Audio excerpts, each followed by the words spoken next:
A Alemanha vivia a pior recessão econômica de sua história. A população mal tinha recursos para se alimentar e a indústria como um todo estava desmoronando. Esse era o cenário vivido pelos alemães após o término da Primeira Guerra Mundial. Porém, tudo estava prestes a mudar, pois motivados por ódio e vingança, os membros do Partido Nacional Socialista dos Trabalhadores Alemães buscavam restaurar a antiga glória de seu país. Para lograrem êxito em sua missão, eles precisavam do apoio popular, e este eles obtiveram por muitos meios, sendo um dos principais melhorar a qualidade de vida da população, ofertando-lhes programas que garantiam maior facilidade de acesso a alguns bens necessários. Alguns desses programas foram a Geladeira do Povo e o Rádio do Povo. Dessa maneira, o partido começou a crescer exponencialmente, e na busca por chegar ainda mais longe, observaram outra crescente necessidade do povo alemão, a necessidade de um automóvel. Pois mesmo sendo a Alemanha o berço do automobilismo, a maior parte das indústrias produziam apenas veículos caros e sofisticados, algo que estava muito distante da realidade da maioria da população naquele momento. Com isso em mente, o mais novo chanceler do partido, Adolf Hitler, decidiu investir no projeto de um carro que fosse acessível às massas, o carro do povo. Porém, não foi ele o primeiro a ter essa ideia, pois antes mesmo de o partido nazista ganhar força, muitos projetistas e engenheiros do ramo automobilístico já haviam considerado a possibilidade de fazer um carro que custasse pouco. Ao longo dos anos, alguns projetos e protótipos foram apresentados, sendo um dos mais notáveis o do judeu Joseph Goebbels, desenhado em 1923, mas que só ganhou vida em 1931. Quando mesmo teve a oportunidade de desenvolver um protótipo chamado de Mein Kiefer, meu besouro. No entanto, os projetos de carros populares nunca foram muito adiante, pois o mais barato dos automóveis ainda assim seria muito caro para o trabalhador comum alemão. Na busca por reverter esse cenário, o Führer convocou os principais fabricantes de automóveis da Alemanha e lhes pediu para que desenvolvessem um carro extremamente barato ao ponto de que qualquer um conseguiria comprar. Mas não foi apenas isso, ele também fez muitas outras exigências, como a velocidade máxima deve ser superior a 100 km por hora, deve transportar de 4 a 5 passageiros, deve ter um baixo consumo de combustível e ter a capacidade de ser convertido em um veículo militar. E o mais importante, deveria custar apenas 1.000 marcos, ou seja, o mesmo que uma motocicleta. Depois de escutarem todas as exigências, os executivos das grandes marcas de automóveis consideraram que seria impossível projetar algo que custasse tão pouco, realizando tudo o que foi exigido. Porém, com medo de sofrerem alguma retaliação, decidiram realizar uma consultoria externa para avaliar a viabilidade de fazer um carro como aquele. Todos estavam esperançosos de que o resultado da consultoria trouxesse provas concretas de que seria impossível realizar um projeto como aquele, pois dessa maneira não teriam que arcar com prejuízos ou com a severidade de alguma punição. Porém, o resultado não foi bem o esperado, pois o consultor escolhido se chamava Ferdinand Porsche, e o mesmo já havia realizado projetos de carros pouco custosos em anos anteriores. E dessa maneira, Porsche mostrou a Hitler que seria possível construir um automóvel como aquele que ele queria.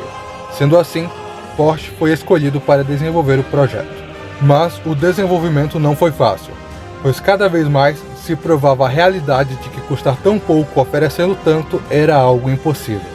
Mas Ferdinand Porsche era resiliente e não desistiu. Isso levou o projetista a ser cada vez mais criativo ao buscar novas soluções para o desenvolvimento do carro, sendo uma delas o uso de um motor boxer refrigerado a ar. A configuração boxer permitiria reduzir o espaço necessário para acomodar o motor e, além disso, reduziria o centro de gravidade, assim melhorando a estabilidade do veículo. E como se isso já não fosse bom o bastante, o posicionamento do motor na parte traseira do veículo proporcionava uma melhor aderência a pisos escorregadios por estar situado bem acima das rodas motrizes. Somado a isso, vem o fato de um motor ser arrefecido a ar, o que dispensava o uso de componentes caros e que trariam peso e complexidade, como o radiador e mangueiras. Além disso, não conter líquido como componente refrigerante significava que o veículo poderia enfrentar bem as intempéries.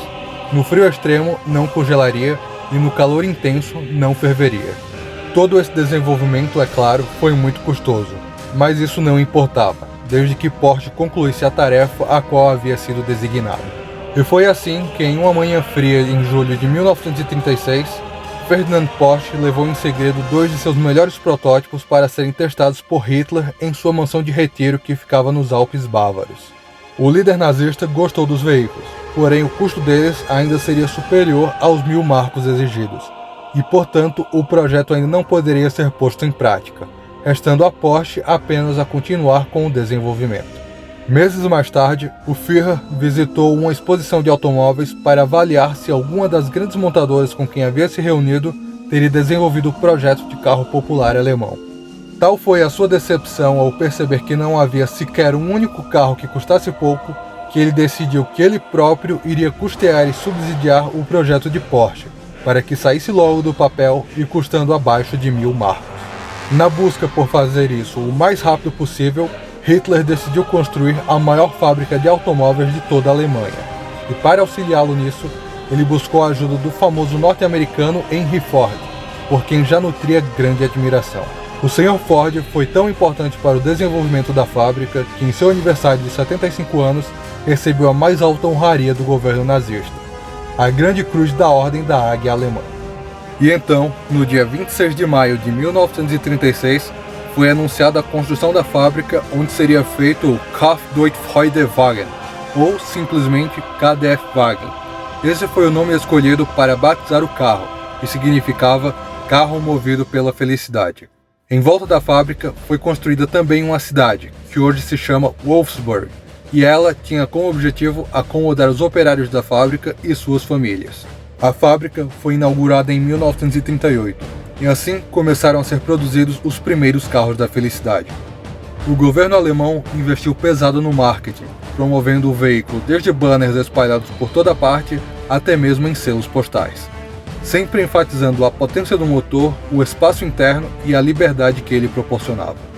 O povo alemão se empolgou com a chegada do novo carro, e todos queriam ter um. Porém, para conseguirem, não poderiam simplesmente comprá-lo, mas sim participar de uma espécie de poupança onde você depositaria toda semana 5 marcos, e só receberia o carro quando completasse os 990 marcos que ele custava. Tudo ia muito bem, até que em 1º de setembro de 1939, a Alemanha tomou a decisão de invadir a Polônia, que culminou mais tarde no início da Segunda Guerra Mundial. Esse conflito abalou completamente a estrutura da Alemanha, pois mal tinha se recuperado de uma guerra e já estava entrando em outra. Isso fez com que muitas empresas e indústrias parassem com a sua produção para iniciar a produção de material bélico e suprimentos para a guerra.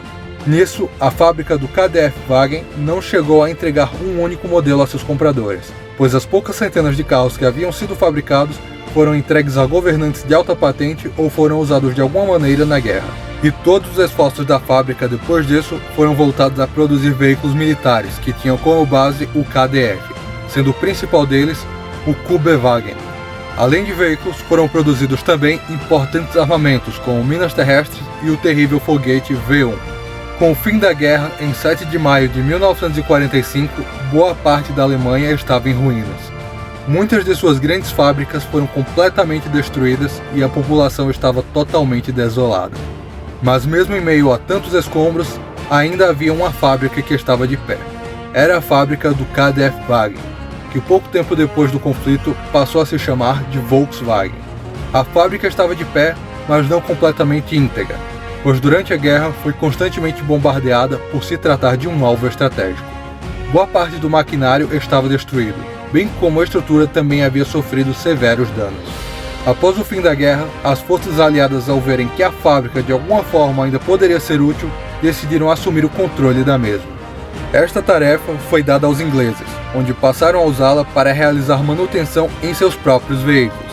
Mas não apenas isso, pois enxergaram o potencial que havia ali, principalmente quando tomaram conhecimento do projeto KDF-Wagen. O mesmo já havia sido visto pessoalmente pelo major engenheiro inglês Ivan Hurst em uma visita que fizera ao Salão de Berlim no ano de 1939. A partir desse momento, sob o comando do Major Ivan Hurst, os ingleses passaram a reparar o ferramental e a estrutura da fábrica, para que a mesma estivesse apta a produzir em massa os pequenos Volkswagens. Logo de início, os próprios ingleses pediram um lote de 20.000 veículos para que fossem usados pelas tropas e também na tentativa de auxiliar a reconstrução da Alemanha. Com isso, o Kraftwerkfreudewagen passou a se chamar Volkswagen Sedan, e os ingleses gostaram tanto do carro que passaram a fazer exportações para outros países. O Volkswagen Sedan sofreu uma certa resistência por parte dos compradores estrangeiros no início, mas logo caiu no gosto de todos após uma campanha de marketing engenhosa que foi muito bem sucedida. Desde então, o pequeno carro recebeu muitos nomes e apelidos ao redor do mundo, mas no geral, sempre se referiam a ele como sendo um inseto, mais precisamente um besouro. No Brasil, ele passou a se chamar de Fusca por questões de fonética e linguística. Isso eu explico em outro vídeo, quando irei contar a história do Besouro da Felicidade em nosso país. Ao todo, foram fabricados mais de 21 milhões de Fuscas ao redor do mundo. O último modelo foi produzido no México, no ano de 2003, onde contava até mesmo com injeção eletrônica. Agora, peço para que você deixe sugestões do que gostaria de ver nos próximos vídeos do canal, e se você gostou do vídeo, deixe também aquele like. E por favor, inscreva-se.